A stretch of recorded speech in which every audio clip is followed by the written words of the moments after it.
तो hello hello hello everyone. तो आप देख सकते हो कि अभी हम जो ये यूनिट कवर कर रहे हैं ये हमारा थर्ड यूनिट है और जिसका कि नाम है transmission and distribution of electrical power second. तो सबसे पहले हम जो सेकेंड यूनिट है उसका नाम था इलेक्ट्रिकल पावर फर्स्ट, मतलब ट्रांसमिशन डिस्ट्रीब्यूशन। तो उस यूनिट को हमने ऑलरेडी कवर कर दिया है। तो अगर आपने सेकेंड यूनिट का मतलब प्रॉपर वन शॉट नहीं देखा तो आप पहले मतलब जो फर्स्ट यूनिट है एंड सेकेंड यूनिट उसका प्रॉपर बहुत ही डिटेल में अच्छे से मैंने वन शॉट अपलोड कर दिया है, तो उसको आप देख सकते हैं। एंड हाँ देखिए, सबसे पहले बहुत ही जल्दी ये कवर भी होने वाला है। जस्ट उसके बाद 5 यूनिट का भी हमने पीपीटी बना ही लिया है इसका, जो मतलब क्या बोलते हैं पावर सिस्टम जो है फर्स्ट का, केवल 4th यूनिट बची है। तो मुझे लगता है कि बहुत ही जल्दी मतलब नवंबर में ही ये आपका पावर सिस्टम फर्स्ट कवर हो जाएगा। और कि अभी पावर सिस्टम के साथ साथ हम बहुत से मतलब सभी आपके मतलब जो कोर हैं, मतलब जैसे हम बात करें, अगर ये कौन सा सेमेस्टर है, 5th सेमेस्टर है आपका। 5th सेमेस्टर में आपका सबसे कोर क्या है, power system. Power system first हमने ऑलरेडी मतलब ये ख़त्म ही हो जाएगा बहुत जल्दी, केवल 2 यूनिट और बचे हैं। उसके बाद कंट्रोल भी हम कवर कर रहे हैं एंड कंट्रोल के बाद एक थर्ड आपका होता है power control and electrical machine. तो देखिए इसका एक यूनिट हमने ऑलरेडी अपलोड कर दिया है। तो मेरा कोशिश यही रहेगा कि आपको आपके एग्ज़ाम से पहले बिफोर मतलब एग्ज़ाम से पहले, जब भी आपका शेड्यूल आता है, दिसंबर में आपका एग्ज़ाम शेड्यूल्ड है, दिसंबर से पहले एग्ज़ाम से पहले मैं आपको सभी वन शॉट देने की पूरी कोशिश करूँगा। पिछले साल भी किया है मैंने ऑलरेडी, तो ये मेरे लिए नई बात नहीं है। लेकिन हाँ, ये नया है कि मैं पिछले साल का कंटेंट आज आप जाकर देखना और इस साल का कंटेंट, दोनों में आपको डायरेक्टली मतलब डिफरेंस दिखेगा। क्योंकि जब मैं 5th सेमेस्टर में था तो एक मैं ऑलरेडी स्टूडेंट था और स्टूडेंट के बिहाफ पे मैं भी मतलब पहली बार तो नहीं, मतलब मैं भी उसको एट द सेम टाइम पढ़ के ही आपको समझा रहा था। लेकिन इस बार तो ऑलरेडी हमने पढ़ा भी है। एंड कि सबसे पहले स्टार्ट करने से पहले थोड़ा सा बूस्ट कर दूँ आपको, तो ये गेट में बहुत ही मतलब स्कोरिंग सब्जेक्ट है, कोर मतलब सबसे मेन इंपॉर्टेंट होता है ना आपका पावर सिस्टम। तो गेट के लिए आप 2000 मतलब 26 27 किसी के लिए भी प्रिपरेशन करते हो, आगे प्रिपरेशन करते हो, कभी प्रिपरेशन करें, पावर सिस्टम का बहुत ही इंपॉर्टेंट रोल है।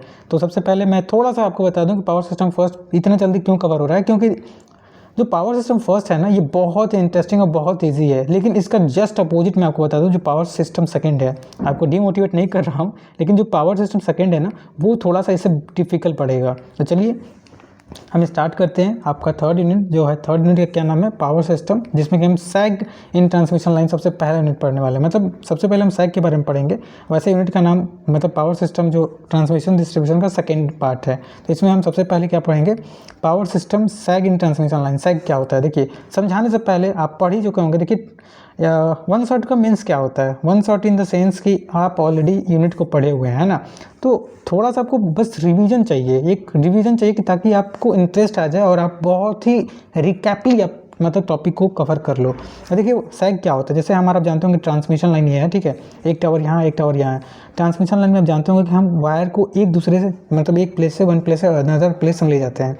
तो हमारा जो वायर होता है उसमें मतलब ग्राउंड से क्लियरेंस होता है। ग्राउंड क्लियरेंस आई थिंक कभी समझ में नहीं आएगा, लेकिन बता रहा हूँ। देखिए ये ग्राउंड होता है, मतलब ये झुका होता है तार। अभी आपने कभी सोचा क्यों नहीं कि ये मतलब ऐसे भी तो स्ट्रेट भी तो कर सकते हैं। देखिए स्ट्रेट करेंगे तो कि हमारा गर्मी के सीजन में जो वायर होता है वो मतलब फैलता है, मतलब और ठंडी के दिन में सिकुड़ता है। तो इस तरह से हमारा क्या हो जाएगा, वायर टूट जाएगा। तो ब्रेक ना हो उसके लिए हम क्या करते हैं, और बहुत से फिजिकल कंडीशन मीन्स टेम्परेचर, बहुत से कंडीशन है, उस कारण हम क्या करते हैं, इसको जो वायर है हमारा, जैसे पोल है, पोल से हम क्या करते हैं, जैसे एक पोल यहाँ पे है, एक टावर यहाँ पे, इनसे हम इतना मतलब सैग, वही सैग क्या होता है, जो हमारा जो अपर पार्ट है और जो हमारा मतलब जो लाइन ऑफ सपोर्ट, ये लाइन ऑफ सपोर्ट है, और जो हमारा डाउन मतलब सबसे नीचे वाला जो हमारा केबल है या जो हमारा मतलब ये कंडक्टर है, उससे जो ये डिस्टेंस होता है ना, इसी को सैग कहते हैं। तो ये तो आपको बिल्कुल क्लियर समझ में आएगा सैग क्या होता है। अब चलते हैं, सैग अगर समझ में आ गया तो हमने जो मतलब यहाँ पे पीपीटी में आपको दिया है वही चीज़ हम आपको पढ़ के एक बार समझा देते हैं, ठीक है।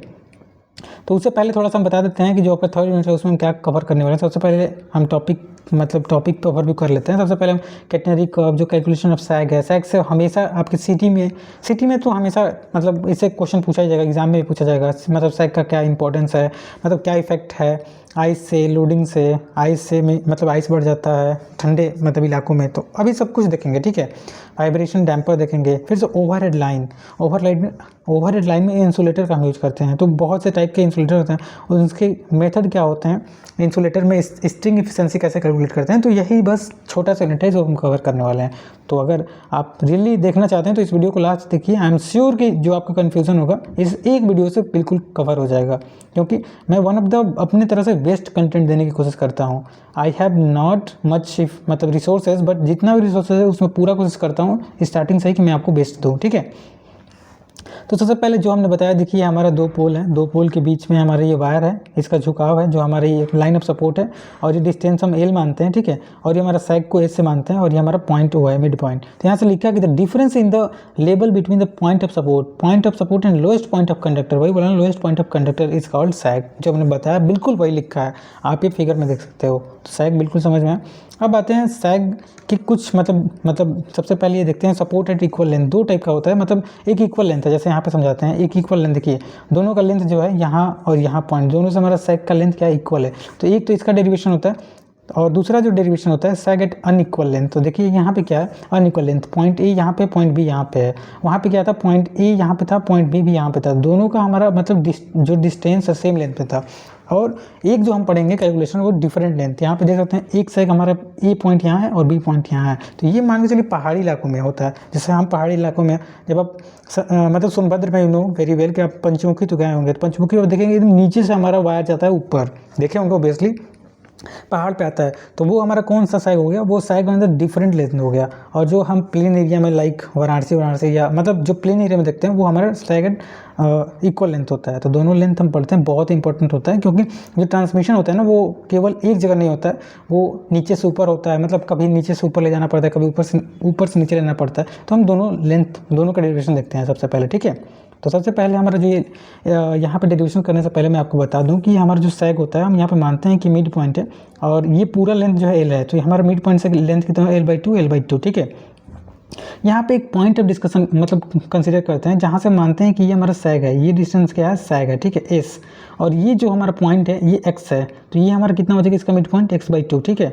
और ये जो डिस्टेंस आपको देख रहे हो यहाँ से, मतलब ये पॉइंट से मिनिमम पॉइंट ऑफ कंडक्टर से, और ये जो हमारा सैग का पॉइंट हमने माना है, इसको हम क्या मान लेंगे, y मान लेंगे, ठीक है।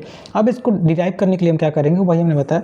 जो i हम माने हैं, जो l है, ये i नहीं है, स्पैन लेंथ माने, w जो है वेट ऑफ कंडक्टर हम मानेंगे, ठीक है। कंडक्टर का ऑब्वियसली वेट होगा ना, उसका t जो है टेंशन हम मानेंगे। देखिए हमारा टेंशन लगेगा ना ऑब्वियसली भाई, जब भी आप मतलब कोई भी चीज़ को मतलब gravitation, acceleration due to gravitation, मतलब ग्रेविटेशन या मतलब कभी भी किसी भी चीज़ को आप ये ऊपर से मतलब ये झुका हुआ है ना, तो इस पर टेंशन लगेगा। जब टेंशन लगेगा तो वही टी जो है टेंशन ऑफ कंडक्टर, ये जो है सैग, ठीक है। तो आगे कैसे हम डिराइव करेंगे, डिराइव करने के लिए हम taking moment of this point in P, point P पे हम क्या करेंगे, देखिए पॉइंट पी पे हम कंसीडर करेंगे टी जो है, यहाँ पे टी जो है, ये टी जो है इधर है, और इसको ये जो है वाई इधर है। तो इन दोनों का मल्टीप्लिकेशन जो होगा इसके बराबर हो जाएगा।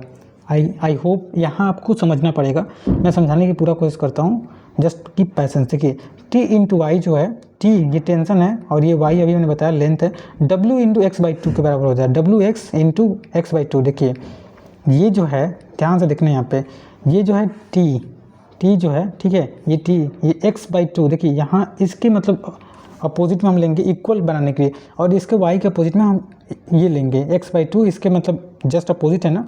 तो यहाँ से हम पॉइंट पे कंसीडर करके हम इसको मतलब इक्वेट करेंगे। जब आप इक्वेट करोगे तो ये क्या किसके बराबर आ जाएगा, ये टेंशन इंटू वाई, और ये W जो है वेट है ऑलरेडी बताया, और x/2 जो है हमने जो लेंथ टोटल लेंथ था उसका आधा लिया है, फिर से यहाँ से आधा लिया है, तो उसको x/2 लिखा है।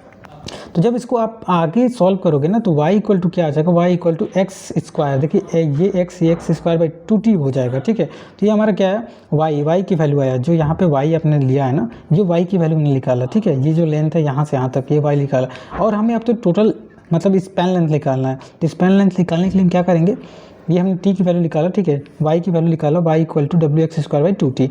अब एट सपोर्ट a और b हमारा x बराबर 1/2 है और y बराबर s है। देखिए y बराबर क्या है भाई, अब मतलब छोटे से पहले देखो, बहुत ही ध्यान से समझो, आपको समझाने की मैं कोशिश कर रहा हूँ। जो हमारा एस वाई जो है हम थोड़ा सा सेग लिए है ना, एक पॉइंट पे लिए हैं, इसको हम y इक्वल टू एस मान लेंगे, और जो हमारा t है, जो हमारा t है, t को हम क्या मान लेंगे, ये हमारा किसके बराबर हो जाएगा। देखिए यहाँ पे हमने लिखा है ना, वही आपको हम समझाने की कोशिश कर रहे हैं। जो हमारा ये y है वो s के बराबर है और जो x है वो 1/2 के बराबर है ना। तो यहाँ से जो वैल्यू है ना x की जगह पे 1/2 हम पुट कर लेंगे। L/2 है, L/2 है 1, मतलब ये उन्होंने जो PPT बनाते समय ये L है, माफ़ कीजिएगा, मीन्स जस्ट यूनिट एडिट। तो x के जगह पे L/2 हो जाएगा, यहाँ पे L/2 रखना और यहाँ पे y की जगह पे s। तो s इक्वल टू हमारा sec इक्वल टू टोटली क्या आ जाएगा, इक्वल लेंथ के लिए WL²/2। तो प्लीज़ मैं आपको बार बार मतलब यहाँ पे आपको इन्फॉर्म करना चाहता हूँ कि ये जो फार्मूला है ना बहुत इंपॉर्टेंट है। आप किसी भी कंपटीशन का प्रिपरेशन करो, सैग से एक क्वेश्चन जरूर आता है और यही जो फार्मूला यहाँ से कैलकुलेट हुआ, S इक्वल टू WL²/2t। यहाँ से क्या क्वेश्चन बन सकता है मैं बता रहा हूँ। सैग किस पे डिपेंड करता है, sag is directly proportional to weight. देखो सैग यहाँ से directly proportional to weight, sag जो है directly proportional to length square, sag is inversely proportional to tension. ठीक है, यहाँ से आपको समझ में आ गया होगा। तो ये हमने इक्वल लेंथ के लिए बताया। देखिए हम 1 घंटे में, तो आई नो कि इस टॉपिक को पूरा अच्छे से डिस्कशन, मतलब कोई भी टीचर ही क्यों ना हो 1 घंटे में पूरे टॉपिक को नहीं समझा सकता। तो ये just on the behalf of कि रिवीजन है। रिवीजन के बिहाफ से भी मैं अपनी तरफ से पूरा कोशिश कर रहा हूँ कि आपको जितना मैं समझा सकूँ उतना समझाने की कोशिश करूँगा। तो प्लीज़ वीडियो को लास्ट तक देखिए, आई एम श्योर कि आपको समझ में आएगा। ठीक है, नाउ जो सपोर्ट अनइक्वल लेंथ पे हम फाइंड करने के लिए क्या करेंगे, सबसे पहले यहाँ पे आप देख सकते हो ये हम सैग S1 मान लेंगे, यहाँ से यहाँ तक हमारा सैग S1, ठीक है, और यहाँ से यहाँ तक हम सैग 2 मान लेंगे। ये डिस्टेंस जो है ग्राउंड से, ये जो है सैग 1, ये सैग 2 मान लेंगे। ये फिर से x1 x2 मान लेंगे। ठीक है, अनइक्वल लेंथ है तो अनइक्वल डिस्टेंस हमने लिया है और ये टोटल लेंथ जो है L है। ठीक है, इतना समझ में आया। थोड़ा सा भी स्पीड में चलेंगे क्योंकि अगर एक ही चीज़ को हम ज़्यादा टाइम दे देंगे तो 11 मिनट यहीं हो गया, हमें सभी टॉपिक को कवर करना है। ठीक है, तो एक समझ में आ गया तो आगे तो ये सेम सैग का ही मतलब कैलकुलेशन आप समझ ही जाओगे। ठीक है, तो देखिए S1 के लिए हम क्या मान लेंगे, S1 जो सैग अभी हमने निकाला था, तो यहाँ S1 के लिए WX1 का होल स्क्वायर बाई 2t। ठीक है, और S2 के लिए WX² बाई 2t। देखिए यहाँ पे S1 मान लेंगे ना, S1 के लिए हमारा क्या है डिस्टेंस, S1 के लिए सैग 1 के लिए x1 है और सैग 2 के लिए हमारा x2 है, तो हमने वही माना। देखिए इसके लिए हाइट भी देख लीजिए, इसके लिए हाइट हमारा सैग 1 के लिए हाइट इतना है, ये हाइट है, और सैग 2 के लिए इतना हाइट है। तो h1 प्लस h2 बराबर क्या हो जाएगा, s के बराबर आ जाएगा, s2 के बराबर। तो ये ध्यान रखिएगा, आगे इसको पुट करेंगे। ठीक है, जो x1 और x2 जो है L के बराबर है, अभी हमने बताया ना। देखिए यहाँ पे फिर समझा देता हूँ, जो x1 है और x2 ये दोनों जो है L के बराबर, लेंथ के बराबर, टोटल लेंथ के बराबर है। ठीक है, तो यहाँ से हम क्या करेंगे, S2 माइनस S1 कर लेंगे, क्योंकि S2 बड़ा है तो S2 माइनस S1 करेंगे तो ये S2 के बराबर, मतलब ये वैल्यू निकाल लेते हैं, S1 की वैल्यू निकाल लेते। फिर से हम इसको जब मतलब माइनस करेंगे तो W2t हम कॉमन करेंगे तो ये हमारा इतना आ जाएगा। और यू नो कि a² माइनस b² का फॉर्मूला क्या होता है, a² माइनस b², एक ब्रैकेट में a प्लस b, एक ब्रैकेट में a माइनस b। यहाँ से हमारा क्या हो जाएगा, x1 प्लस x2 हमने क्या माना है, L माना है ना। अभी देखो L, तो यही हम पुट करेंगे आगे। ठीक है, जैसे ही पुट किए ये तो हमारा WL हो गया, WL और x2 माइनस x1 आ गया। ठीक है, तो और ऑलरेडी हम जानते हैं कि S2 माइनस S1 H के बराबर है। देखिए फिर से बताता हूँ आपको, देखिए S2 टोटल S2 हमारा इतना है। ठीक है, S1 इतना है, तो इतना में से इतना घटा दो तो H ही बच रहा है ना, तो वही S2 माइनस S1 कितना आ जा रहा है, ध्यान से देखो ये H के बराबर आ जा रहा है। ठीक है, आई होप आपको समझ में आ रहा हो। ठीक है, तो यहाँ पे हम ये S2 माइनस S1 जो है H के बराबर रखेंगे। फिर यहाँ से जो S2 माइनस S1, देखिए इसका वैल्यू निकाले हैं ना, यहाँ पे देखा करो ना ध्यान से। S2 माइनस S1, जो S2 माइनस S1 की वैल्यू हमने कितना निकाला, इतना निकाला है, वही वैल्यू हम क्या करेंगे यहाँ पे पुट कर देंगे। जब पुट करोगे आगे कैलकुलेट करोगे तो आपकी वैल्यू जो आ जाएगी, मतलब x2 माइनस x1 की वैल्यू आ जाएगी, फिर x1 प्लस x2 आ जाएगी। तो यहाँ से हम इसको इक्वेट करेंगे, कैलकुलेट करना, आप कैलकुलेट करोगे तो फाइनली आपका आंसर जो आ जाएगा, x बराबर हमारा कितना आ जाएगा, x1 बराबर इतना आ जाएगा। ठीक है, और x2 बराबर भी आ जाएगा। x1 बराबर ऑलरेडी, x2 बराबर हमारा, देखिए ध्यान से रखिए, ये क्वेश्चन बहुत ही इंपॉर्टेंट है। x2 बराबर L/2, देखो ध्यान से, L/2 प्लस TH जो है टेंशन है, हाइट है, L/2। तो ये केवल और केवल देखिए x2 बराबर एक प्लस रहेगा तो एक माइनस रहेगा, बस इतना याद रखो। अगर एक भी याद रहेगा दूसरा आप बस माइनस कर देना बीच में, तो वो हमारा x1 x2 की वैल्यू आ जाएगा। तो ये हमने लिखा कि hence we calculate the value of x1 and x2 ही निकालना था ना, तो हमने ये वैल्यू निकाल लिया। ठीक है, तो अभी हमने सैग जो टॉपिक था ना उसको बहुत अच्छे से कंप्लीट कर दिया। अब आते हैं effect of atmospheric condition on the transmission line. तो सबसे पहला हमारा इफेक्ट क्या होता है, इफेक्ट ऑफ आइस लोडिंग। देखिए आइस का क्या इफेक्ट पड़ता है, देखो हमारा सैग, यहाँ पे मैं समझाने की कोशिश कर रहा हूँ। ठीक है, अगर आप समझ गए तो आप कर लोगे, समझना बहुत इंपॉर्टेंट होता है। जैसे ये हमारा ट्रांसमिशन लाइन है, ठीक है, यहाँ से हमारा वायर यहाँ जा रहा है। ठीक है, इसके बीच में हमारा ये केबल है, ठंडी का मौसम है, अभी आ ही रहा है। ठंडी के मौसम में जो यहाँ पे तो उतना मतलब बर्फबारी नहीं होती, जहाँ बर्फबारी होती है लाइक कश्मीर, तो इसके ऊपर क्या हो जाएगा, बर्फ़ जम जाएगा। तो बर्फ़ जमने से क्या होगा, इस पर हमारा वेट बढ़ जाएगा। जब वेट बढ़ जाएगा तो ये क्या होगा, टेंशन इसमें और बढ़ जाएगा, तो हमारा क्या हो जाएगा, और जो वायर है वो नीचे लटक जाएगा, तो सैग क्या हो जाएगा, ज़्यादा हो जाएगा, जिससे कि हमारा वायर जो है टूटने का बहुत ज़्यादा मतलब वो चांसेस बढ़ जाएंगे। तो वही हमने यहाँ पर लिखा होगा कि when the transmission line is coated with the ice, the thickness of the size of conductor increase. This thickness depend on the weather condition। ठीक है, अब ये क्या करता है, this causes the increase in the weight, जब already पता है, और इंक्रीज इन द वेट जो कि हमारा वर्टिकल सैग होता है, वर्टिकल सैग में हमारा इंक्रीज हो जाएगा, और उससे क्या होगा, हमारा यहाँ पे लिखा है कि हमारा क्या होगा, उससे हमारा कंडक्टर जो डाउनवर्ड जो हो जाए मतलब आ जाएगा, और फाइनली हमारा क्या होगा, जो मतलब ये इसके कारण हमारा सैग जो होगा ज़्यादा हो जाएगा, और मतलब ये बैड इफेक्ट हो जाएगा। बैड इफेक्ट हमारा मतलब होता है इसके कारण जब आइस आता है, आइस का इफेक्ट आता है हमारा आइस कोटिंग का हमारे सैग पे। ये पहला हुआ, जैसे यहाँ पे दिखाया भी है, देखिए जैसे मान के चलो जो हमारा वायर पहले इतना था, ठीक है, इतना मोटा था, लेकिन जब सैग आया तो सैग तो मतलब ये जो आइस आएगा तो चारों तरफ से आएगा, तो इसके ऊपर जब लेयर बन जाएगा तो इसका हमारा जो रेडियस है ना वो रेडियस बढ़ जाएगा, थिकनेस बढ़ जाएगा, थिकनेस यहाँ पर थिकनेस देखिए हमारा थिकनेस बढ़ जाएगा, तो डायमीटर भी बढ़ जाएगा। ठीक है, तो ये हमारे मतलब ट्रांसमिशन लाइन में इफेक्ट डालता है। इफेक्ट कैसे डालता है हमने बताया ऑलरेडी। ठीक है, अब क्या करेंगे, जो डी आएगा, डी इक्वल टू क्या हो जाएगा, डी प्लस 2f। देखिए यहाँ पे ये इस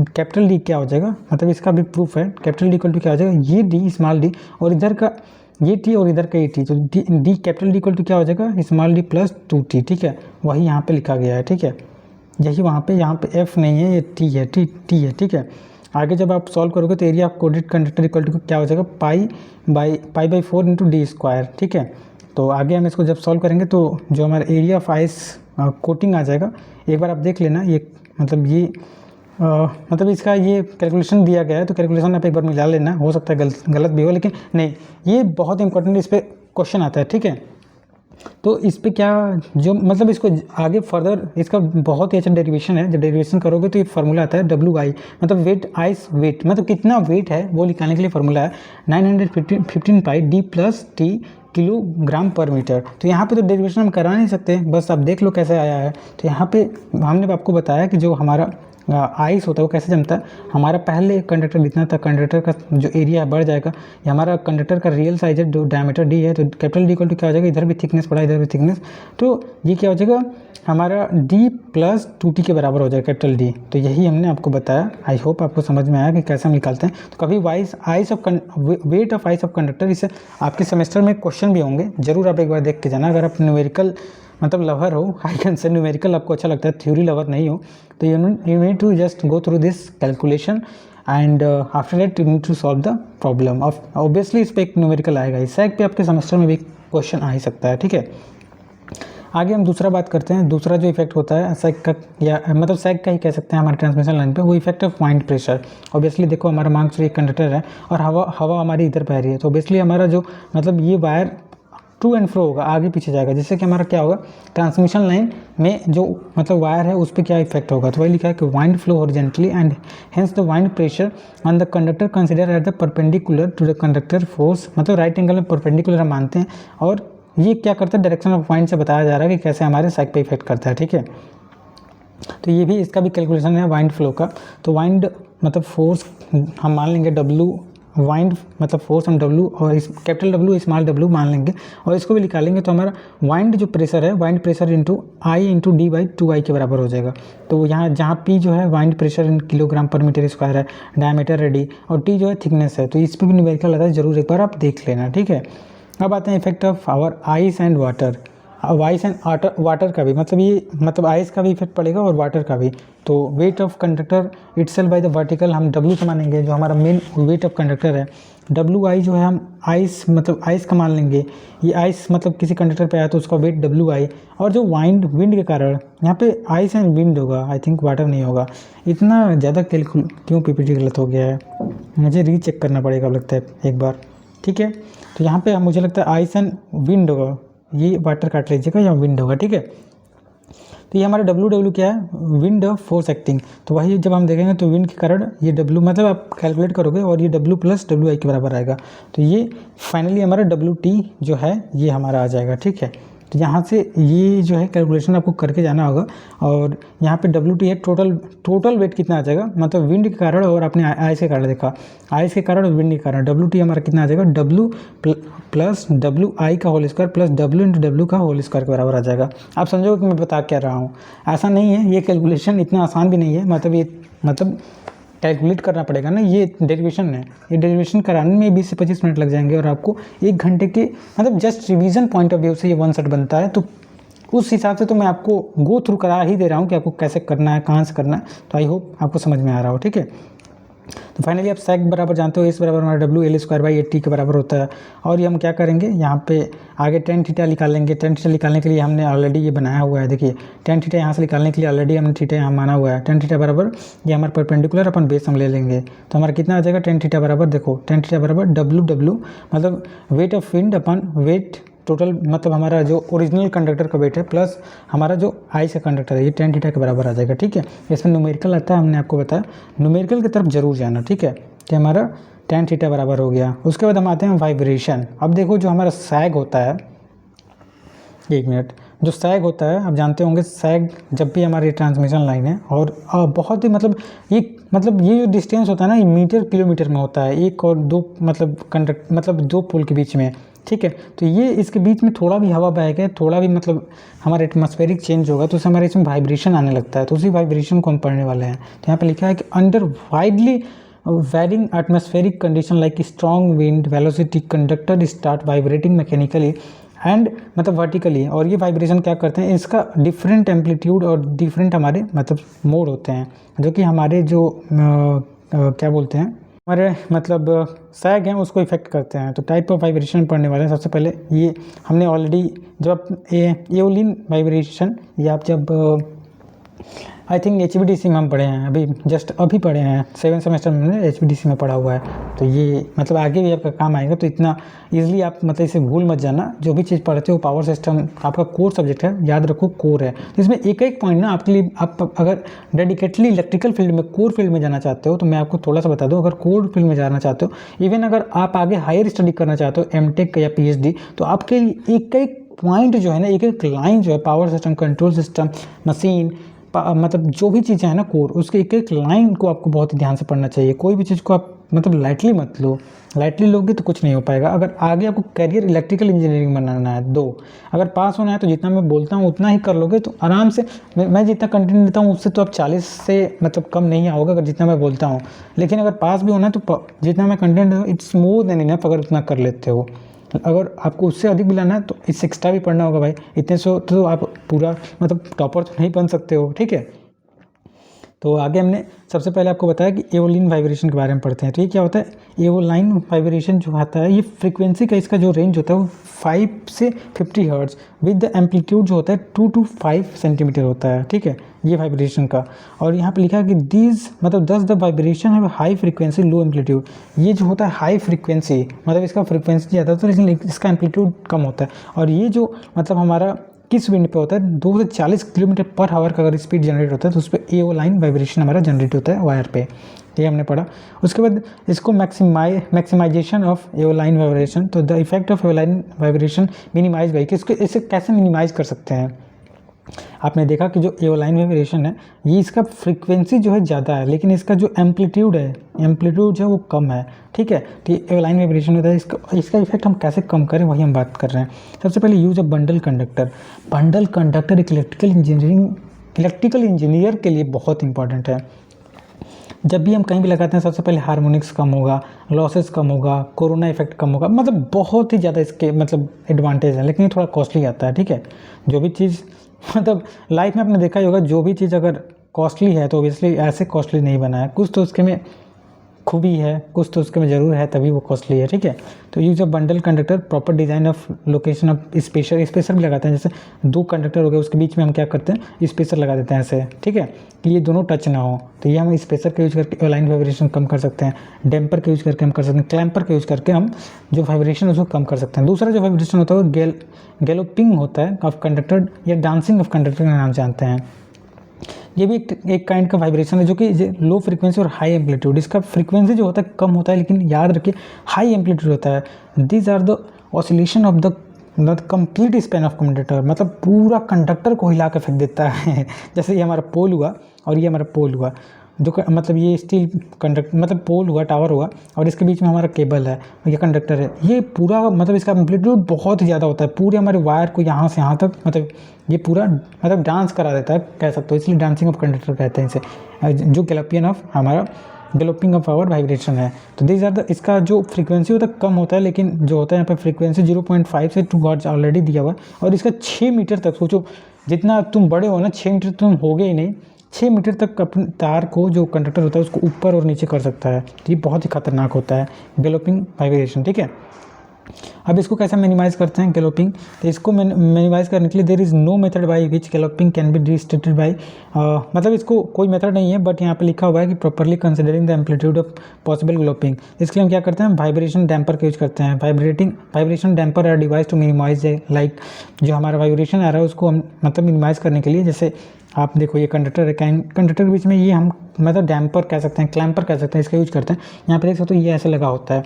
अगर 132 kb का लाइन या इससे बड़ा का लाइन अगर आपने अपने आँखों से, नंगी आँखों से कहीं देखा हो, मीन्स मैं वर्चुअल मोड में नहीं कह रहा हूँ, मोबाइल पे अपने देखा है, अगर आप कहीं ट्रांसमिशन लाइन के नीचे गए हों या कहीं सब स्टेशन पर गए हों तो आप देखे होंगे, या मतलब जहाँ भी ट्रांसमिशन लाइन बहुत ही जो टावर वाले जाती है वहाँ पे देखे होंगे, तो ये डैम्पर ऐसा लगे होते हैं। तो आप शायद कभी सोचे हो या नहीं सोचे हो, मैं आपको बता दूँ कि वाइब्रेशन को कम करने के लिए लगाया जाता है, क्योंकि यहाँ पर वाइब्रेट होगा तो हमारा जो लंबा कंडक्टर है, बहुत ज़्यादा लंबा गया, वो वाइब्रेट नहीं कर पाएगा। यहाँ पे इसको क्या कर लेगा, एब्जॉर्ब कर लेगा वाइब्रेशन को, और इससे हमारे कंडक्टर जो टूटने की संभावना है वो बच जाएगी। तो आई होप ये भी आपको समझ में आया। उसके बाद आर्मर रॉड, जो आर्मर रॉड है इसका यूज करते हैं। Armour rod is spiral layer of the small round of rod of मतलब टेम्पर्ड इंड जो होता है, इसके इंड से टेम्पर्ड होता है, और they are very much larger in diameter. इसका डायमीटर जो होता है बहुत ज़्यादा होता है कंडक्टर से, एक्चुअल कंडक्टर से। So they provided the resistance to be bending, मतलब ये बेंड नहीं होता है, सिर्फ सप्रेस नहीं होता है, तो इसलिए इसका हम यूज करते हैं जो आर्मर रॉड होता है। तो यहाँ पर देख सकते हो ये रॉड जैसा ऐसे हम लगा लेते हैं मतलब कंडक्टर में, और जैसे हम क्या करते हैं, they provide excellent protection against the flash over. Flash over अब क्या होता है यहाँ पे, तो फ्लैश ओवर को समझाने से मतलब एक वोल्टेज होता है जिसमें हमारा मतलब जो भी हमारा कह सकते हैं फॉल्ट अकर होता है। यहाँ पे हम फ्लैश ओवर नहीं समझाने हैं, जो आपको बता रहे हैं वो हमने होता है, इसका आर्मर रॉड का यूज़ करते हैं। उसके बाद ये जो होता है, ये जो है इसका जो ये स्टॉक ब्रिज है, ये जो है मतलब रॉड जो होता है, आर्मर रॉड जो है तो बहुत लंबा है, जिसका डायमीटर ज़्यादा होता है, ये आर्मर रॉड है। मतलब ये स्टॉक ब्रिज हमारा डैम्पर है, ये डैम्पर है, देख सकते हो ये वाइब्रेट होगा, अगर वायर वाइब्रेट होगा तो ये वाइब्रेट होगा और वाइब्रेशन को एब्जॉर्व कर लेगा, राइट। तो हमारा स्टॉक ब्रिज मतलब जो हमारा डैम्पर है, this is the device which absorb the vibration energy.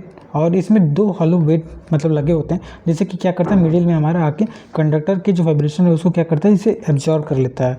तो ये स्टॉक ब्रिज वाइब्रेटर होता है। उसके बाद अभी जितना भी टॉपिक था, फर्स्ट टॉपिक उसको मैंने बहुत अच्छे से आपको समझा दिया।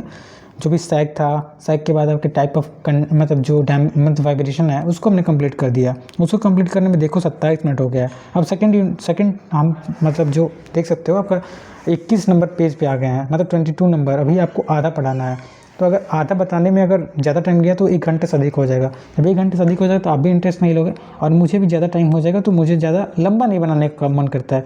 मैं चाहता हूँ कि आपको मिनिमम टू मिनिमम टाइम में one of the best content देने की कोशिश करूँ। जितना मैंने समझाया भाई, 1 घंटे में, आधे घंटे में उस सैग के टॉपिक को समझाना, it's really not a cup of T. अपने टीचर्स जो आपके फैकल्टी भी पढ़ाते होंगे ना, उनसे बोलना कि आप आधे घंटे में पढ़ाओ, वो भी कहेंगे कि आधे घंटे का टॉपिक नहीं होता है। कम से कम सैग पढ़ाने के लिए, सैग के न्यूमेरिकल डेरिवेशन कराने में अगर अच्छे से सब कराओ तो कम से कम मतलब 1 घंटा तो ले लेगा। 1 घंटा ये, और ये टाइप्स ऑफ इंसुलेटर बताने में 1 घंटा, मतलब ये जो आपका पूरा यूनिट जो भी मैं बताता हूँ अगर अच्छे से डिटेल में बताया जाए तो 2 से 3 घंटा लग जाएगा। लेकिन आपको मैं रिवाइज कराता हूँ तो रिवाइज के पॉइंट ऑफ व्यू से मैं वन ऑफ द बेस्ट देता हूँ आपको। आई होप आपको कैसा लगता हो, मुझे उससे मतलब कोई फ़र्क नहीं पड़ता, लेकिन मैं जानता हूँ कि आपको मैं बेस्ट दे रहा हूँ तो आपको बेस्ट लगना चाहिए।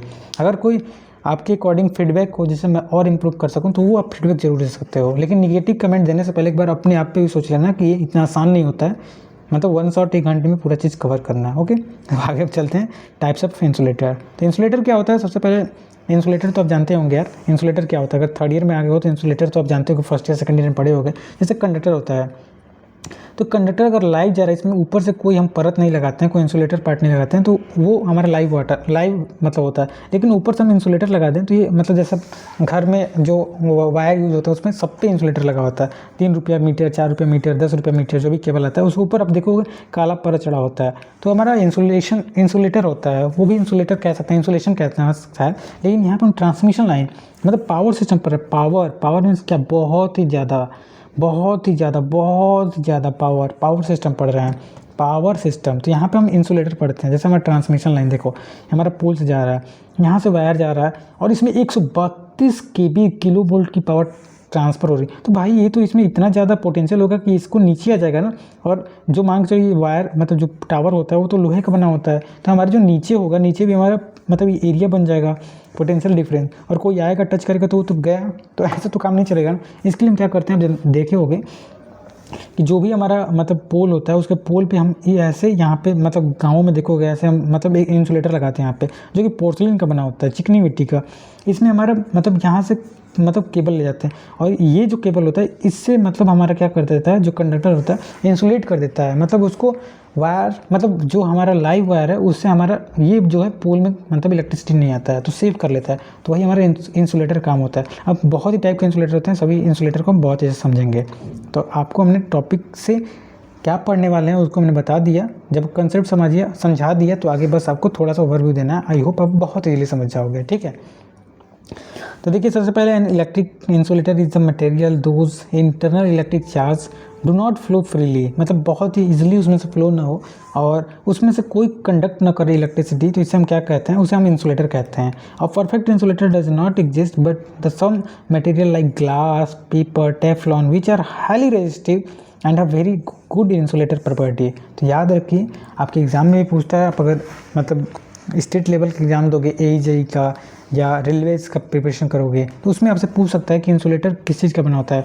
याद रखिए, ग्लास का, टेफ्लॉन का और मतलब पेपर का बना होता है हमारा जो इंसुलेटर होता है, ठीक है। आगे हम बात करते हैं, insulator are use in electrical equipment to support and separate the electrical conductor without allowing the मतलब देमसेल्फ। इसमें कोई ज़्यादा सेपरेशन की नीड नहीं होती, हम इंसुलेटर लगा के उसको क्या करते हैं, हम सेपरेट कर लेते हैं, ठीक है। तो हमारा इंसुलेटर क्या हो उसके बारे में हम बताएं। अब क्या होता है, टाइप ऑफ इंसुलेटर, जो इंसुलेटर के टाइप होते हैं। जब ट्रांसमिशन हम लाइन पढ़ते हैं, ट्रांसमिशन लाइन हम पढ़ रहे हैं, आपका चैप्टर का नाम ही है transmission and distribution of electrical power, second हम पढ़ रहे हैं। तो इसमें हम क्या पढ़ रहे हैं, जो हमारा टाइप ऑफ इंसुलेटर कितने टाइप होते हैं, पिन टाइप होता है, सस्पेंशन टाइप होता है, स्ट्रेन टाइप होता है, साइकिल टाइप होता है। देखिए, पिन टाइप जो होता है 11 किलो वोल्ट तक इसका यूज करते हैं। ये जो होता है बहुत ही मतलब लोअर लेवल पे इसका यूज करते हैं, जो कि हमारे गांव में 11 kV का लाइन आती है, उस पर केवल और केवल ऐसे आप देखे होंगे इंसुलेटर बना होता है, ऐसे इंसुलेटर होता है, ठीक है। तो ये हमारा पिन टाइप होता है। दूसरा जो सस्पेंशन, जो हमारा टावर होता है, बड़ी बड़ी टावर होते हैं, थोड़ा समझा दे रहा हूँ यहाँ पे कि आपका इंटरेस्ट बन जाए। देखिए, टावर होता है, उस पर ऐसे देखेंगे लटका होगा, ऐसे इंसुलेटर है, तो लटका रहता है ना, और इसे हमारा वायर जाता है, ऐसे ऐसे वायर जाता है, मतलब ये कंडक्टर जाता है। तो ये हमारा सस्पेंस मतलब लटका हुआ है ना, सस्पेंशन कहते हैं। स्ट्रेन इंसुलेटर क्या होते हैं, जहाँ बहुत ज़्यादा मोड़ आ गया, गली आ गया, या मान चलो मतलब कहीं पुल आ गया, तो वहाँ पे हमारे वायर को एक जगह से दूसरी जगह मतलब हाइट पे या हाइट से लो पे ले जाना है, तो वहाँ पे हम कौन सा इंसुलेटर यूज करते हैं, वहाँ पे हम सस्पेंशन इंसुलेटर का, ऐसे स्ट्रेन इंसुलेटर का यूज करते हैं। उसके बाद साइकिल इंसुलेटर का भी यूज करते हैं। 1 by 1 बहुत अच्छे से सभी को पढ़ेंगे, ठीक है। तो यहाँ पे हमने यहाँ पे इंसुलेटर बता दिया। अब देखिए, सबसे पहला हमारा पिन इंसुलेटर। ये जो इंसुलेटर देख रहे हो, ऐसा तो जरूर देखे होगा, इलेक्ट्रिकल इंजीनियर हो तो इतना तो नॉलेज होना चाहिए कि ये जो इंसुलेटर आप देखे ही होंगे, ये जो है चिकनी मिट्टी का, पोर्सिलिन का बना होता है, और इसके ऊपर से हम क्या करते हैं, जिससे इसके ऊपर से हम केबल ले जाते हैं, इसके ऊपर से ही जाता है। तो ये जो है इंसुलेटर, इसमें से इलेक्ट्रिसिटी कंडक्ट नहीं करेगी, लेकिन यहाँ से हमारा कंडक्ट करके ऊपर से चली जाएगी। तो क्या हुआ, पिन इंसुलेटर क्या हुआ, इसका यूज़ क्यों हम 11 kV तक करते हैं, क्योंकि देखो 11 kV का जो एरिया बनता है वो इसको मतलब बहुत अच्छे से मतलब मीट आउट कर लेता है। इससे मतलब हमारा अगर नीचे ये स्टील का मतलब जो टावर है, किसी चीज़ का टावर, इससे इलेक्ट्रिसिटी नहीं फ्लो होगा। लेकिन 11 kV से अगर 20 kV कर लिए, 22 kV कर लिए, 65 kV कर लिए, तो इसका जो मतलब रेटिंग है, या जो इसका मतलब पिन टाइप जो इंसुलेटर है, इसका जो रेटिंग हम कह सकते हैं वो है, वो कम हो जाएगा। इसका रेटिंग केवल और केवल 11 kV तक है। 11 kV जहाँ ज़्यादा हुआ, इससे इलेक्ट्रिसिटी फ्लो करने लगेगा, मतलब इसका इंसुलेटर ब्रेक डाउन हो जाएगा, और जो हो जाएगा इससे मतलब हमारा इलेक्ट्रिसिटी फ्लो होने लगेगा। तो इसका यूज जो होता है 11 kV तक करते हैं। जैसा जैसा हमारा रेटिंग बढ़ता है, वैसे वैसे इंसुलेटर का नेम बढ़ता है, और उसका डिज़ाइन और शेप और उसका मटेरियल जो है चेंज होता है, ठीक है। तो सबसे पहले पिन टाइप इंसुलेटर के बारे में जितना मैंने बताया सब कुछ यहाँ पे लिखा होगा कि pin type insulator consist of non conductive material such as porcelain, glass, plastic, polymer and wood का बना होता है। As the name suggest pin type insulator secure the cross arm on the, मतलब पिन टाइप मतलब क्या होता है, ये जो देखिए वो भी ऊपर मैंने बताया, ऊपर हम पिन कर देते हैं, जो कंडक्टर होता है यहाँ हम पिन कर देते हैं, ऊपर से एक पिन लगा देते हैं, बांध देते हैं, इसीलिए इसका नाम जो है पिन टाइप इंसुलेटर है, पिन टाइप, ठीक है। तो ये दूसरा पॉइंट हो गया। तीसरा पॉइंट क्या लिखा है, there is a group on the upper head on insulator housing, मतलब इंसुलेटर को हाउस करने के लिए हम क्या करते हैं, हम मतलब वहाँ पे गड्ढा जैसा बनाते हैं, जैसा अभी ऊपर दिखाया था, ठीक है। अब इसका यूज जो है 33 kb से लेकर मतलब 11 से 33 kb तक किया जाता है, ठीक है। और इसका अगर यूज़ इससे अधिक मतलब kb पे करें तो ये बहुत बल्कि हो जाएगा और ये अनइकोनॉमिकल हो जाएगा। तो इसका यूज जो है आपको बताया कहाँ तक हम करते हैं, तो ये हमारा हुआ पहला pin type insulator. Pin type insulator यहाँ पे इसका मतलब दिखाया हुआ कि ग्रुप है जो बता रहा था, यहाँ पे शेड है, ये पेटी, मतलब इसका फिगर भी बनाना होता है जब आपके एग्जाम में आता है, ठीक है। यहाँ पे जैसे बताया पिन टाइप इंसुलेटर कैसे जाता है, ये कंडक्टर के ऊपर यहाँ पे हम पिन कर दिए, तो ये हमारा पिन टाइप इंसुलेटर हो गया, ठीक है। अब पिन टाइप इंसुलेटर के बाद सेकंड जो है सस्पेंशन टाइप भी हमने बताया। देखो ऐसा होता है, ये कंडक्टर जा रहा है, इसके मतलब ये हमारा टावर है, टावर के बीच में ये हमारा इंसुलेटर है, ये 3 इंसुलेटर लगाएं और ये हमारा क्या हुआ, ये हमारा लाइन ऑफ कंडक्टर है, कंडक्टर हमारा जा रहा है। इसका यूज जो होता है टावर पे करते हैं, बड़े बड़े टावर पे हम इसका यूज करते हैं, मतलब वायर को लटका देते हैं, सस्पेंस कर देते हैं, तो उसी को सस्पेंशन टाइप इंसुलेटर कहते हैं। इसका रेटिंग जो होता है 66 kb से अधिक के लिए होता है, 33 kb से अधिक के लिए हम इसका यूज करते हैं, ठीक है। और ये जो होता है हमारा क्या लिखा है कि ये हमारा conductor suspension bottom of the end of the string while other, मतलब जो कंडक्टर जो जैसे कंडक्टर जब अभी स्ट्रिंग एफिशिएंसी पढ़ेंगे, जो कंडक्टर के पास में जो इंसुलेटर है उस पर ज़्यादा मतलब पोटेंशियल होता है एज़ कम्पेयर टू जो हमारा दूर मतलब इंसुलेटर है, तो इसको बहुत डिटेल में पढ़ेंगे। अभी जितना यहाँ दिया हुआ उसको हम आपको गो थ्रू कर देते हैं। Number of disc in series is previously depend on the working voltage, तो जैसे नंबर ऑफ डिस्क जितना ज़्यादा, एक डिस्क जो होता है ना आप काउंट करके बता सकते हो, जैसे ये 11 होगा, ये 11 होगा, ये 11 होगा, तो जितना डिस्क होगा उतना किलो वोल्ट होता है, उसका 11 से मल्टीप्लाई कर देते हैं। तो अगर ये 3 इंसुलेटर है ना, तो 11 × 3 कर देंगे तो 33 किलो वोल्ट का लाइन इससे जा रहा है। अगर 6 हो जाएगा तो 66 kb। अगर एक हमारा केवल इंसुलेटर है तो 11 kb का। तो ये हमारा पहचान के लिए होता है, स्टैंडर्ड होता है कि एक डिस्क जो होता है केवल और केवल एक 11 kb उसका मतलब रेटिंग माना जाएगा, ठीक है। तो इस तरह से आपको सस्पेंशन टाइप इंसुलेटर बताया। अब आते हैं स्ट्रेन टाइप। स्ट्रेन टाइप जो होता है जैसे हमने बताया कि ये भी इंसुलेटर होता है, इस ग्लास का, पोर्सलिन का, जिसका भी बनाओ, हमारा पोल होता है और इसका भी यूज़ हम करते हैं। तो इसका यूज़ कहाँ कहाँ करते हैं, जैसे स्ट्रे इंसुलेटर हमने बताया, इसका यूज है मोड़ पे ऊपर ले जाना, नीचे ले जाना, तो हमारा स्ट्रे इंसुलेटर हुआ, ठीक है। ये देख सकते हैं चिकनी मिट्टी का बना होता है, इससे हमारा मतलब इलेक्ट्रिसिटी फ्लो नहीं होता है। ये हमारा कंडक्टर है, इसमें हमारा इलेक्ट्रिसिटी फ्लो होगा, तो इलेक्ट्रिसिटी के फ्लो को क्या करेगा, रजिस्ट कर देता है। जैसे कि हमारा जो होने वाला कह सकते हैं खतरा है, उसे हम मतलब सेव कर लेते हैं, जो गाँवों में या खेतों में कहीं भी, मतलब ये अगर इंसुलेटर का यूज ना करें तो इलेक्ट्रिसिटी जो है ग्राउंड फ्लो होने लगे, जिससे कि बहुत ज़्यादा वहाँ का एरिया जो है बहुत ही डेंजरस हो जाएगा, तो उसको हम बहुत सेव करने के लिए इंसुलेटर का यूज़ करते हैं, ठीक है। तो व्हेन द डेड एंड, हमने बताया ना डेड एंड है, जहाँ कॉर्नर है, कहाँ से वहाँ पे हम इसका यूज़ करते हैं। कौन सा जो अभी स्ट्रेन इंसुलेटर में पड़ा है, इसका यूज़ जो है लेस देन 11 kb में यूज़ किया जाता है, ठीक है। और ये जो मतलब यूज़ किया जाता है, ये लिखा है कि when the tension is in the line is extremely high the long, यहाँ पे क्या लिखा है, लॉन्ग रिवर, मतलब वही लिखा है कि रिवर ओवर पे जहाँ ऊपर से नीचे ले जाना है। More string is use in parallel, मतलब हम ज़्यादा मतलब स्ट्रिंग यूज़ करते हैं, इसको स्ट्रिंग कह सकते हैं। अगर एक यूज़ करना है तो एक स्ट्रिंग, दो यूज़ करना है तो 2 स्ट्रिंग का यूज़ करके हम क्या कर सकते हैं, हम बहुत ही एक्चुअली अच्छे तरीके से हम वायर को मतलब क्या कर सकते हैं, ट्रांसमिट कर सकते हैं one distance to another distance. तो ये जो स्ट्रेन इंसुलेटर पड़े, ये बहुत ही पहले ज़माने में यूज होता था, आज इसका यूज नहीं किया जा रहा है, तो वही लिखा हुआ है, सब कुछ आप पढ़ लेना, ठीक है। आगे हम चलते हैं। नेक्स्ट पॉइंट क्या है, हाँ साइकिल इंसुलेटर। साइकिल इंसुलेटर क्या होता है, ये भी इंसुलेटर जो है पिन टाइप का ही होता है, लेकिन इसका यूज जो होता है अलग होता है, जैसे लिखा होगा, ये देखिए साइकिल इंसुलेटर है। ये इंसुलेटर भी मोड़ पे यूज करते हैं, ये बोल्ट है, और ये हमारा साइकिल इंसुलेटर है, ठीक है। ये ग्लास इंसुलेटर है, ठीक है। ये इंसुलेटर व इंसुलेटर के बारे में इतना चीज़ें बताया। अब आगे आते हैं, हमारा जो है यहाँ पे समझना है, ये हम सबसे मतलब इंपॉर्टेंट टॉपिक करते हैं, इससे भी न्यूमेरिकल आते हैं, ठीक है। तो potential distributor over the string efficiency, string efficiency निकालते कैसे हैं, तो यहाँ पर ध्यान से समझिएगा। स्ट्रिंग एफिशिएंसी से 5 से 7 नंबर का क्वेश्चन हमेशा आता है, या तो सीटी हो या एग्जाम हो।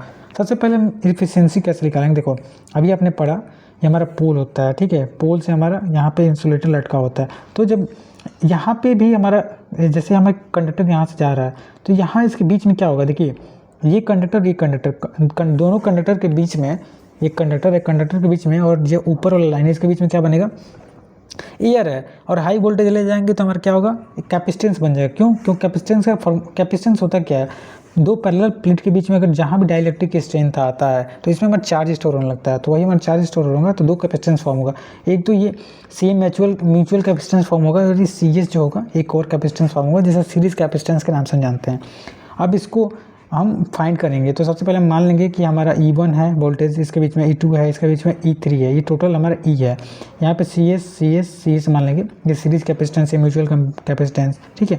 यहाँ पे ध्यान से देखिए, ये हमारा कंडक्टर है सबसे नीचे वाले, तो यहाँ से हमारा करंट IC इधर जा रही है, हमारा I3 करंट इधर जा रही है, तो I3 करंट और इधर हमारा IB करंट, इधर हमारा IA करंट, मतलब IA current, IB current, ICC current. यहाँ पे हमारा करंट जो है मतलब सबसे पहले यहाँ पे देख सकते हो हमने बताया यहाँ पे IC करंट जा रही है, सी कंडक्टर, यहाँ पे IB करंट, यहाँ पे IC करंट, इधर हमारा क्या I करंट I1 जा रही है, यहाँ हमारा I2 जा रही है, हमारा I3 जा रही है।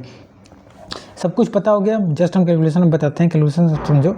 I इक्वल टू क्या होता है, I इक्वल टू मतलब V/R होता है, तो यहाँ पे XC आएगा ना, और वो XC बराबर 1/ω c के बराबर होता है, तो ये हमारा क्या हो जाएगा, I इक्वल टू ω/c के बराबर हो जाएगा, ठीक है। स्ट्रिंग एफिशिएंसी हम कैसे निकालते हैं, स्ट्रिंग एफिशिएंसी इक्वल टू क्या होता है, CS/CN, मतलब ये सीरीज कैपेसिटेंस हो गया और म्यूचुअल कैपेसिटेंस, ठीक है। तो आगे हम क्या करेंगे, अब किरचॉफ लॉ लगाएंगे पॉइंट ए पे। देखो जो हमारा पॉइंट ए है, एक मिनट, पॉइंट ए कहाँ है, हाँ पॉइंट ए, सबसे पहले पॉइंट ए पे हम किरचॉफ लॉ लगाएंगे, Kirchhoff first law, Kirchhoff current law. तो I2 इक्वल टू क्या हो जाएगा, ध्यान से देखना थोड़ा, I2 इक्वल टू क्या हो रहा है, I2 इक्वल टू इधर हमारे करंट IA जा रहा है और इधर एक करंट हमारा I1 जा रहा है, तो I2 equal to I1 plus IA, I2 equal to I1 plus IA आ गया ना। अब I2 की वैल्यू हमारी कितनी हो जाएगी, I2 की वैल्यू हमारी कितनी हो जाएगी, ω/CM, देखिए ω/CM, ये CM है ना, ω/CM, वही ये आया ना भाई। I की वैल्यू यहाँ से देखो ना, अगर मेरे पास लिखने का सुविधा होता ना, बहुत जल्दी वो मैं करने वाला हूँ, बहुत जल्दी मेरे पास मतलब पैड आने लिखने वाला, और उसके बाद मैं आपको वन ऑफ द बेस्ट, और उसके बाद तो हम लिख सकते हैं, और मतलब बहुत ही अच्छे तरीके से, भले वीडियो का लेंथ बढ़ जाए लेकिन लिख के मैं समझाऊंगा, तो वो बहुत ही जल्दी होने वाला है। लेकिन यहाँ पे अगर वो मेरे पास रिसोर्स नहीं है, तो जो जैसे मैं समझा रहा हूँ प्लीज़ समझो। I इक्वल टू मैंने निकाला ω/CE, तो वही ω/CE हमने बता रहे हैं, यहाँ ओमेगा आ गया, यहाँ पे C नहीं होगा ना, यहाँ पर CM होगा, म्यूचुअल कैपेसिटेंस, और ये E2 है, इसके मतलब E2 को जा रहा है, ठीक है। और यहाँ पे I1 में क्या हो रहा है, I1 में E1 आ जाएगा, बस E1, और ये हमारा इधर जो आ जाएगा CS आ जाएगा, CS के साथ ये भी हमारा E1 हो जाएगा। जब इसको सॉल्व अप करोगे तो E2 इक्वल टू क्या आ जाएगा, E1 प्लस के, मतलब ये क्या है, कॉन्स्टेंट है, स्ट्रिंग कॉन्स्टेंट मानते हैं, ठीक है। यहाँ पे देखो ये CM है, ये CM है ना, तो ये CS है, तो CS इक्वल टू हम क्या मान लेंगे, KCM मान लेंगे, KCM मानते हैं, लेट सपोज करते हैं। उसके बाद हम इसको इक्वेट करेंगे तो E2 equal to E1 plus 1 plus K के बराबर आता है। ये कैलकुलेशन आपको करना होगा भाई, नहीं करोगे तो कैसे आप सॉल्व करोगे, कैसे समझ सकते हो कि आप सेमेस्टर में 50 नंबर 40 नंबर लाओगे, बस की बात नहीं है, पहले करना ही पड़ेगा, ठीक है। तो अब ऐसे ही सेम एज इट इज हम B पॉइंट पर निकालेंगे, B पॉइंट पर E3 हो जाएगा। देखिए B पॉइंट पे निकालेंगे, तो B पॉइंट पे निकालने के लिए हमारा क्या हो जाएगा, ये हमारा B पॉइंट पे क्या हो जाएगा, I3 हो जाएगा, I3 इक्वल टू क्या हो जाएगा, I2 plus IB।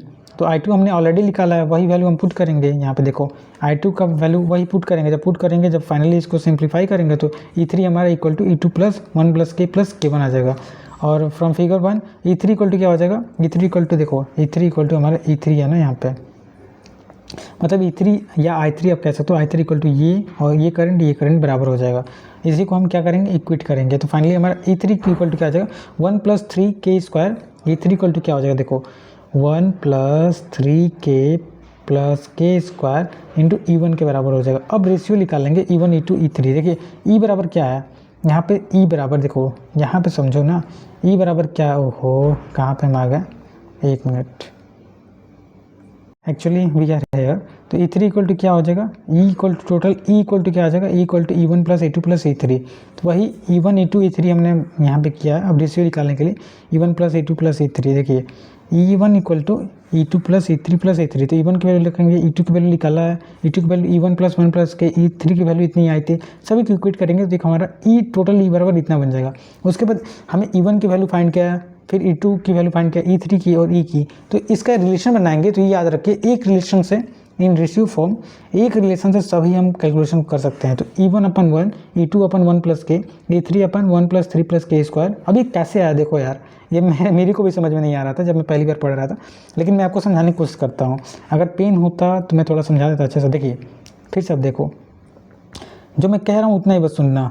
E1 equal to क्या है, देखिए सबसे पहले यहाँ पे E2 इक्वल टू क्या है भाई, E2 equal to E1 E2 equal to क्या हो जाएगा, यहाँ पे देखो E2 इक्वल टू E1 अपान कितना आ जाएगा हमारा 1 प्लस किया गया आ गया ना E2/E1। वैसे ही हम क्या करेंगे यहाँ पे E3/E2 क्या आ जाएगा, E3/E2 1 प्लस के प्लस 1। यहाँ पे आया ना, इतना समझ में आया ना। वही हम टोटल ई भी हमारा है, सब में हमारा E1 आ रहा है, सब में हमारा E1 आ रहा है।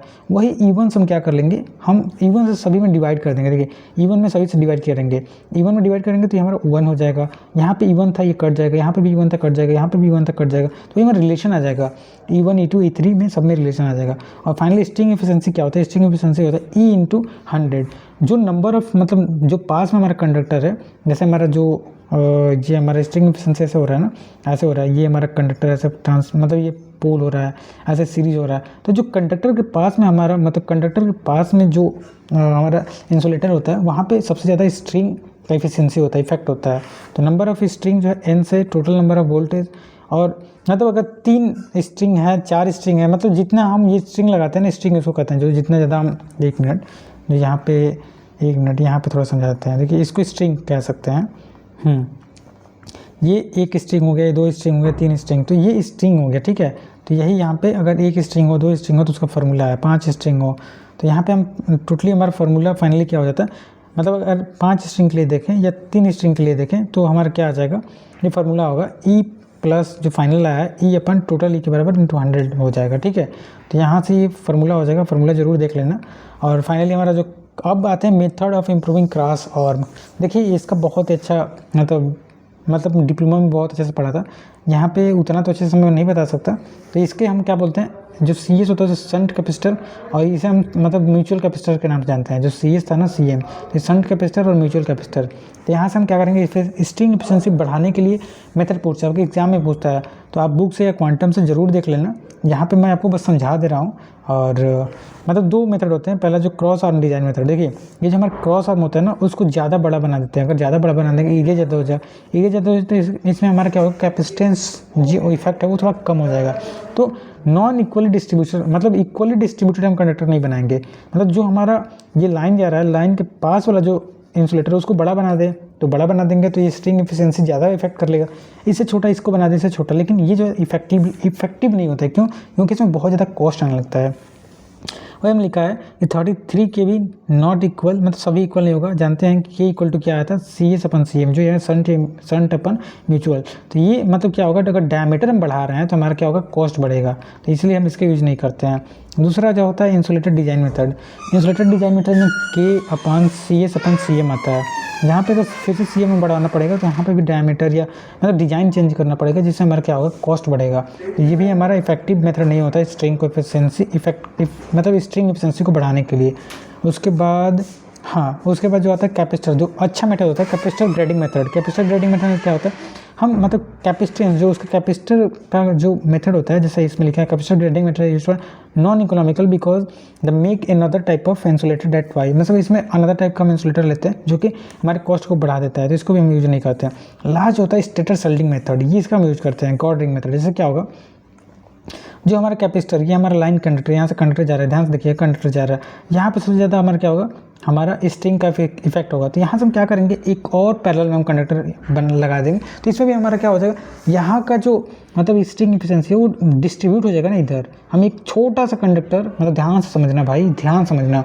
देखो मैं अभी मेरे पास उतना रिसोर्स नहीं कि मैं आपको समझा पाऊँ, लेकिन जितना है मेरे पास नॉलेज उससे पूरा अच्छे से समझाने की कोशिश करता हूँ। अगर आपने एक बार पढ़ा होगा टीचर से ना या कहीं से भी, अगर ये आप 1 शॉट देख रहे हो तो मेरे को बिल्कुल मतलब ये नहीं कह सकते हो कि समझ में नहीं आ रहा, समझ में जरूर आ रहा होगा, ठीक है। String efficiency last capacitor grading method क्या होता है, एक हम कंडक्टर के पास जो होता है उसमें सबसे ज़्यादा हमारा स्ट्रिंग इफेक्ट होता है। हम क्या करेंगे, स्टेटर कैपेसिटर मेथड जो होता है लास्ट वाला गॉड मेथड, एक छोटा सा वायर लेके इसको ऊपर से हम टच करा देंगे, तो यहाँ पे भी कैपेसिटर बन गया ना। तो कैपेसिटर क्या होगा, डिस्ट्रीब्यूट हो गया, जो कैपेसिटेंस है इधर भी बन रहा है इधर भी बन रहा है, तो इससे हमारा क्या होगा, जो इफेक्ट है स्ट्रिंग का वो कम हो जाएगा। तो वहीं यहाँ पे हम लास्ट जो मेथड होता है जो guard ring usually large metal ring हम surrounded by the become but मतलब, और इससे हमारा क्या होता है जब कनेक्ट करते हैं तो हमारा जो होता है बटन में हमारा मतलब रेटिंग होता है, जो हमारे स्ट्रिंग का इफेक्ट होता है वो जो होता है कम हो जाता है, ठीक है, जो कैपेसिटर का वैल्यू होता है, और इससे हमारे स्ट्रिंग की एफिशिएंसी जो होता है इंप्रूव हो जाता है। तो इस तरह से जो आपका थर्ड यूनिट है हमने अपने इंड से जितना वन शॉट में कवर किया जा सकता है उतना कवर किया। Lastly thank you. अगर वीडियो अच्छा लगता है तो आप लाइक कर सकते हैं, शेयर कर सकते हैं, सब्सक्राइब तो करने के लिए it's up to you. Subscribe से पैसा नहीं मिलता है, जो लोग कहते हैं सब्सक्राइब करने के लिए its own, it's not mine. Thank you.